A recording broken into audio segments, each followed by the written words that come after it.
एक गांव में भावना अपने माता पिता के साथ रहा करती थी। भावना के पिता के पास एक बहुत छोटी सी जमीन थी, जिस पर वह फसल उगाकर अपने घर वालों के लिए 2 वक्त का खाना जुटा पाते थे।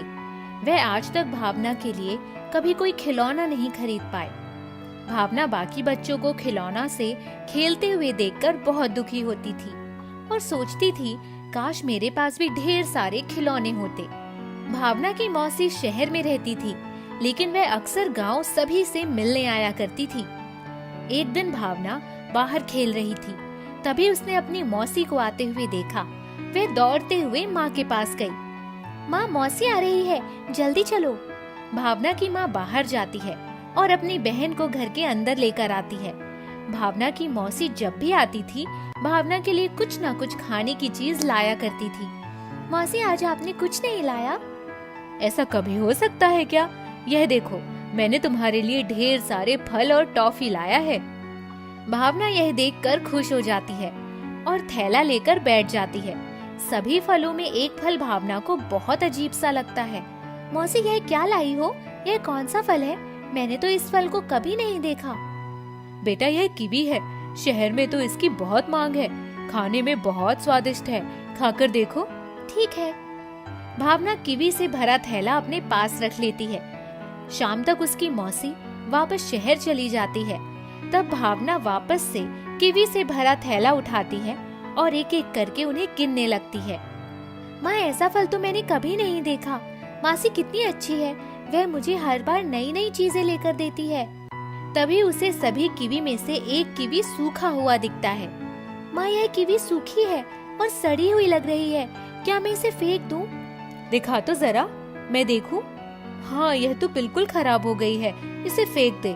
भावना उस कीवी को बाहर लेकर जाती है और गांव के पास वाले खंडहर में फेंक देती है। उसे फेंक कर वापस घर आती है। शाम के वक्त भावना गांव में निकलती है तो कुछ बच्चे खेल रहे होते हैं। भावना उनके पास आई और कहती है, क्या मैं भी तुम लोगों के साथ खेल लूं? सभी उसे डांटकर भगा देते हैं। भावना रोती हुई वहां से चली जाती है। मेरे पास तो खेलने के लिए एक भी खिलौना नहीं है।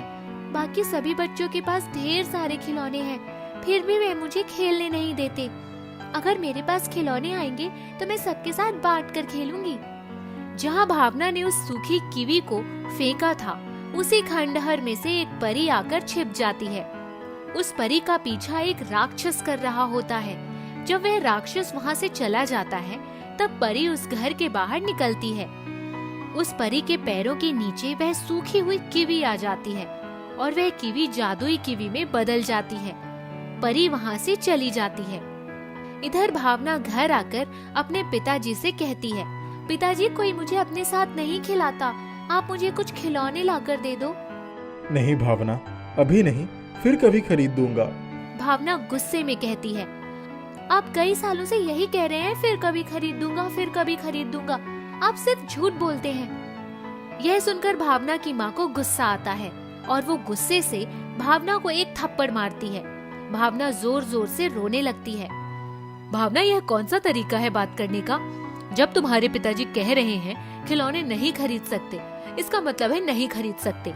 इसमें जिद करने वाली कौन सी बात है? वैसे भी तुम अब इतनी छोटी नहीं हो कि यह समझ ना पाओ कि हमारे पास इतने पैसे नहीं हैं कि तुम्हें खिलौने खरीद कर दे पाएं। अरे, अब रहने भी दो, इतना मत डांटो। भावना रोती हुई घर से बाहर जाती है। उसी खंडहर में जाकर अकेली बैठ जाती है और रोने लगती है। भावना के ठीक सामने वह कीवी पड़ी थी जिसे उसने फेंका था। कीवी कहती है, क्या हुआ भावना, तुम रो क्यों रही हो? भावना आवाज सुनकर डर जाती है और इधर उधर देखने लगती है। कौन है? मुझे क्यों परेशान कर रहे हो? सामने आओ। भावना, अपने सामने देखो, मैं वही कीवी हूँ जिसे तुमने फेंक दिया था। भावना सामने कीवी की ओर देखती है और दौड़ती हुई उसके पास आती है। अरे, तुम बोल सकती हो? हाँ भावना, मैं बोल सकती हूँ। मैं एक जादुई कीवी हूँ। एक परी ने मुझे जादुई कीवी बना दिया है। अब तुम यह बताओ कि तुम उदास क्यों हो? क्या बताऊँ? मुझे कोई अपने साथ खेलने नहीं देता, सभी मुझे भगा देते हैं और मेरे माता पिता मुझे एक खिलौना भी लाकर नहीं देते। उनके पास पैसे नहीं हैं, मगर मुझे लगता है कि वो मुझसे झूठ बोलते हैं और मुझे खिलौने नहीं देना चाहते। नहीं भावना, तुम गलत सोचती हो। सच में तुम्हारे माँ पिता के पास पैसे नहीं है, जिस वजह से वे तुम्हारे लिए खिलौने नहीं खरीद पाते। जितने पैसे आते हैं उससे वो तुम्हारे लिए 2 वक्त का भोजन दे पाते हैं और कुछ पैसे बचाकर तुम्हारे भविष्य के लिए रखते हैं। अच्छा, तो ऐसी बात है, इसका मतलब मुझसे ही गलती हो गई। कोई बात नहीं, मैं उनसे माफी मांगूंगी। हाँ भावना, यही सही होगा। और जहाँ तक बात है तुम्हारी जरूरतों की, तो वो मैं पूरी कर दूंगी। क्या? सच में? मगर कैसे? मैं एक जादुई कीवी हूँ। तुम मुझे थोड़ा सा काट कर खाओगी और उस चीज के बारे में सोचोगी जो तुम्हें चाहिए, वह तुम्हें मिल जाएगी। जब तुम थोड़ा कीवी खाओगी, उसके ठीक बाद ही कीवी वापस से पहले जैसी हो जाएगी। इस तरह कीवी कभी खत्म नहीं होगी। यह सुनकर भावना खुश हो जाती है और कीवी में से थोड़ा सा कीवी खाती है और खिलौने के बारे में सोचती है।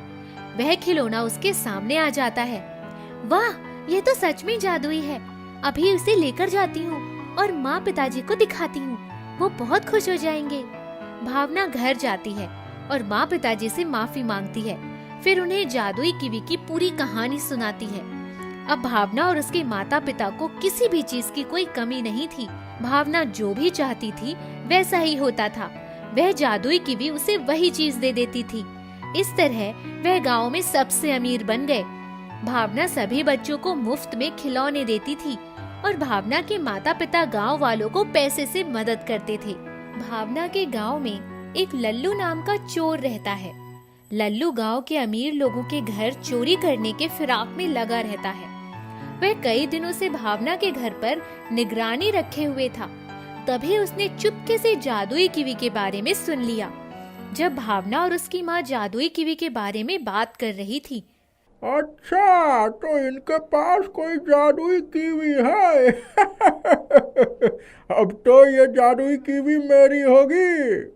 लल्लू आधी रात में भावना के घर चुपके से घुस जाता है और जादुई कीवी को चुराकर भाग जाता है। वह जादुई कीवी को काटता है और थोड़ा सा खा लेता है और ढेर सारे पैसे और सोने के बारे में सोचता है। मगर बहुत देर इंतजार करने के बाद भी उसे कुछ नहीं मिलता। तभी वहां पर वही परी प्रकट होती है जिसके पैर पड़ने से वह मामूली कीवी जादुई कीवी में बदल गई थी। मेरी जादुई चीजें तुम जैसे चोरों की मदद में कभी नहीं आ सकती। यह सिर्फ अच्छे और ईमानदार लोगों की मदद करती है। तुम एक दुष्ट इंसान हो, तुम्हारी मदद कभी नहीं करेगी। परी को देखकर और उसकी बातें सुनकर चोर डर जाता है और कीवी नीचे फेंककर भाग जाता है। परी उस कीवी को उठाती है और वापस भावना के घर में रखकर आ जाती है। जादुई नाशपाती। मंटू की सौतेली माँ संध्या मंटू को अपने पास बुलाती है। मंटुआ, अरे ओ मंटुआ, सुनता नहीं है क्या? कहाँ मर गया? आया माँ, ये लो, आपके लिए जामुन लाया हूँ। जामुन के बच्चे हमेशा खाने के ही पीछे पड़ा रहता है। जामुन इधर ला और जा घर में झाड़ू लगा। ये लो माँ। जल्दी से जा और अपना काम कर। माँ, थोड़े जामुन मैं भी खा लूं, बहुत भूख लगी है। जा पहले काम करके आ। दिन भर खाते रहता है, पेटू कहीं का। गांव में खाने के लाले पड़े हैं और यह खाना ही मांगता रहता है। माँ, कितना अच्छा होता कि हमेशा ही पूरे गांव का पेट भरता रहता, सभी लोग सुखी होते। अरे मूर्ख, अपने पेट की सोच, पूरे गांव की भलाई करने चला है। जा अपना काम कर। मंटू बेचारा भूख का मारा झाड़ू लेकर सफाई करते हुए कचरा भरने लगता है और अपनी किस्मत पर अफसोस करने लगता है। इधर उसकी सौतेली माँ संध्या सारे जामुन पेट के अंदर कर लेती है और डकार भी नहीं लेती। मंटुआ, अब गेहूं लेकर चक्की पर जा और आटा पिसवा कर ला। एक काम ठीक से नहीं करता। ठीक है माँ, मैं आटा पिसा कर आता हूँ। 2 रोटी खा लूं क्या? अरे नालायक, एक काम तो कर, बस रोटी के पीछे पड़ गया। मंटू मुंह लटकाकर गेहूं पिसाने चल दिया। संध्या खाना खाने बैठ गई। रास्ते में मंटू के पेट के चूहे जब ज्यादा परेशान करने लगे तब वह इधर उधर नजर दौड़ाने लगा। उसे एक साधु महाराज दिखाई पड़े। बच्चा, इधर आओ, भूख लगी है, परेशान हो? हाँ महाराज, पूरा गांव भूख से परेशान रहता है। ये लो, नाशपाती है। यह सबके भूख और कष्ट का नाश कर देगी। अपनी जेब में रख लो, जब चाहो खा लेना। ये अच्छे लोगों का भला करती है और बुरे लोगों को सबक सिखाती है। यह नाशपाती तुम्हें खिलाएगी, हंसाएगी और सारी भूख मिटाएगी। अरे वाह, ये तो बहुत अच्छी नाशपाती है। अब देखना है ये क्या क्या रंग दिखाती है। मंटू नाशपाती खाना शुरू कर देता है। वह खाता ही जा रहा था। उसे बड़ा मजा आ रहा था। वह पूरा फल खा लेता है और जेब में फिर से हाथ डालता है। अरे यह क्या? जेब में एक और नाशपाती का फल आ जाता है।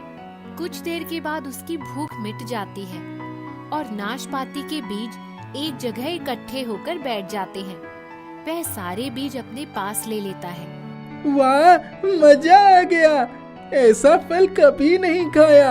अब तो इसके बीज पूरे गांव में लगाऊंगा। मंटू नाशपाती के बीज गांव के हर घर के पास लगाने लगता है। वह चुपके से अपने घर के पिछवाड़े भी एक बीज बोने लगता है। अरे मंटू, तू यहाँ गड्ढे खोद रहा है और उधर तेरी माँ तुझे डंडा लेकर ढूंढ रही है। अरे हाँ, अब तो मेरी पिटाई पक्की है। भागो रे, आटा लेकर आता हूँ। मंटू कुछ ही देर में आटा लेकर आ जाता है। उसकी माँ डंडा लेकर उसके पीछे आती है। अब तुझे नहीं छोड़ूंगी नाशपीटे, अभी तुझे पीटती हूँ। अरे मेरा डंडा कहाँ गायब हो गया? अरे हाँ माँ, आपके नाशपीटे से याद आया कि मैं नाशपाती लेकर आया हूँ। मेरी जेब भारी हो गई है। यह लो, नाशपाती खा लो, भूख मिटा लो। मंटू जेब में फिर से हाथ डालता है और एक नाशपाती निकालता है। संध्या खाने लगती है और खुश हो जाती है और अपना गुस्सा भी भूल जाती है। अरे मंटुआ, ये फल तुझे कहाँ मिला? ये तो बड़ा स्वादिष्ट है। माँ, साधु बाबा ने दिया। और दूं क्या? ये बड़ा चमत्कारी है। हमारे यहाँ अन्न धन की बड़ी कमी है। तेरे साधु बाबा कुछ चमत्कार कर सकते हैं। सब्र कर लो माँ, सब्र का फल मीठा होता है। इतने में एक लड़का दौड़ कर आता है। अरे मंटू, तूने अपने घर के पिछवाड़े में जो बीज बोया वो तो पेड़ बन रहा है। कौन सी जादुई खाद डाल दी तूने? ये जादुई खाद का नहीं, जादुई पेड़ का कमाल है। अरे मंटुआ, पूरे गांव में इस तरह से पेड़ उगाए हैं? ये तो कमाल हो गया। सारे गांव में नाशपाती के सभी पेड़ों में बहुत सारे फल आ गए। सारे गांव के लोग खुशी के मारे झूम उठे। हर तरफ मंटू की तारीफें होने लगी। सभी गांव वाले नाशपाती के इतने सारे फलों को पाकर फूले नहीं समा रहे थे। सब नाशपाती का व्यापार कर लेते हैं और उससे अर्जित धन से अपने घर का भंडार भरते हैं। सभी लोग संपन्न हो जाते हैं। अरे भैया संगठा, ये तो एक जादुई फल ने कमाल कर दिया। नाशपाती के फल ने तो हमें मालामाल कर दिया। हाँ भाई, हमारी गरीबी मिट गई। बिटिया के शादी करेंगे बड़े आराम से। जमींदार से कर्जा लेने की नौबत नहीं आएगी। संध्या बड़े प्यार से अपने बेटे मंटू को गले लगा लेती है। गांव के जमींदार लाखन को यह बात पसंद नहीं आती।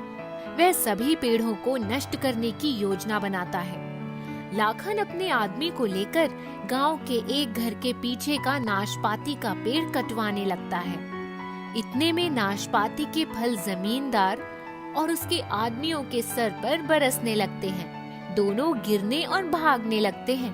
अरे मर गया रे, भागो रे, मेरे सर पर आफत बनकर बरस गए हैं ये सारे फल। बचाओ, बचाओ। लाखन किसी तरह भागकर अपने घर पहुंचा और वहां देखता है कि उसके घर का सारा अन्न भंडार खाली हो गया है। खाली बोरे बर्बादी की कहानी बयां कर रहे होते हैं। हे भगवान, इस नाशपाती ने मेरा नाश कर दिया, सारे घर का सत्यानाश कर दिया।